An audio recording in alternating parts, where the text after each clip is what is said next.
而家係禮拜五夜晚，你終於捱過咗呢個工作週。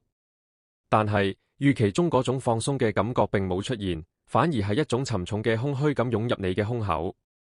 我哋通常以為週末瞓晏啲就可以解決問題，將自己嘅身體當成生物機器，以為只要停機幾個鐘就可以重新啟動系統。我哋將睡眠當成智能手機嘅充電器，假設8個鐘頭就可以將體內嘅電池充滿。但係到咗禮拜一，你身體雖然休息過，但你嘅能量指標依然停留喺10%紅色警告。你喺一日開始之前就已經感受到嗰種重量。睡眠只能提供身體上嘅恢復，但佢冇權限去清除認知上嘅疲倦或者情感上嘅無力感。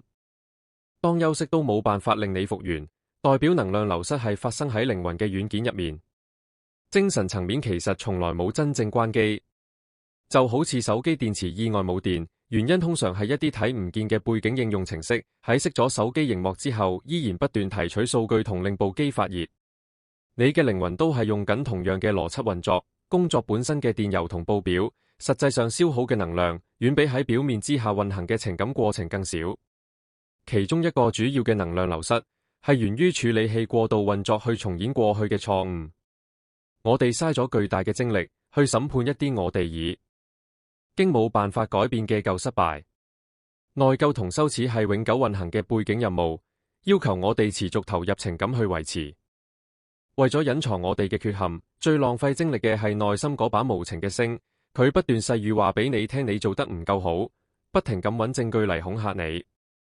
呢啲睇唔見嘅力量造成咗精神上嘅赤字，係身體睡眠完全接觸唔到嘅。要封住呢個窿，我哋必須處理嗰啲抽乾我哋精力嘅背景程式。精神上嘅枯竭需要我哋有意識咁去解僱呢啲負擔。你必須喺物理上破壞嗰個被世界需求牽住行嘅循環，為唔同類型嘅復甦創造空間。我哋而家就開始呢個過程，無論你喺邊度，請閉上眼。我哋需要10秒嚟啟動一次硬重字。深呼吸，而家釋放寫字樓嘅壓力，同埋嗰啲截止日期嘅重量。保持呢種緩慢嘅節奏，利用呢一刻釋放尋日嘅焦慮同對聽日嘅恐懼，等沉默令你平定落嚟。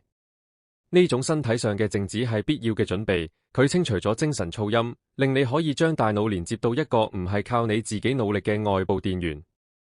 以賽亞書描述咗呢種特定嘅解決方案，等候上帝。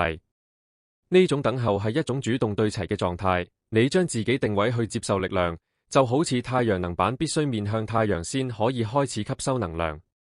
當你承認自己體內電池不足，承認自己一個人做唔到，呢個就係獲取恩典嘅特定先決要素。當你放棄自給自足嘅幻想，插入無限嘅精神網絡，你就會揾到持久嘅力量。空氣動力學說明咗呢種力量係點樣運作。睇下老鷹嘅翼，佢哋係鎖定而且穩定嘅。我哋大多數人生活得好似一隻普通雀仔，瘋狂咁拍翼想留喺高空，利用自己內疚產生嘅摩擦力，以及努力留喺空中所產生嘅熱能，直到最終墜毀。老鷹生存係靠尋找睇唔見嘅熱氣流，即係上升嘅暖空氣柱，佢只需要展開對翼，等大氣層去幫佢做提升嘅工作。恩典就好似精神上嘅熱能，係一股持續向上嘅力量，喺我哋自己力量好盡嘅時候承托住我哋。要捉住熱能，老鷹首先要相信空氣。尋找精神上嘅安息，我哋必須確定恩典嘅具體來源，嚟克服自身歷史嘅重擔。耶穌基督就係恩典嘅提供者，佢進入我哋嘅歷史，專門去卸下嗰啲令我哋跌反落地嘅重擔，即係我哋錯誤嘅債務同羞恥嘅重量。透過親自處理我哋失敗嘅後果，佢清除咗嗰啲浪費我哋生命嘅精神背景程式。佢提供咗一種就算喺最糟糕嘅工作周入面依然可以存在嘅平安。你今日就可以去到呢個高度，嗰種要努力變得夠好嘅疲累可以結束啦。只要你決定依靠佢已經完成咗嘅工作，而唔係你自己對翼。如果你準備好休息，請祈禱。主啊，我厭倦咗背住自己生命嘅重擔，我承認自己嘅努力令我空虛。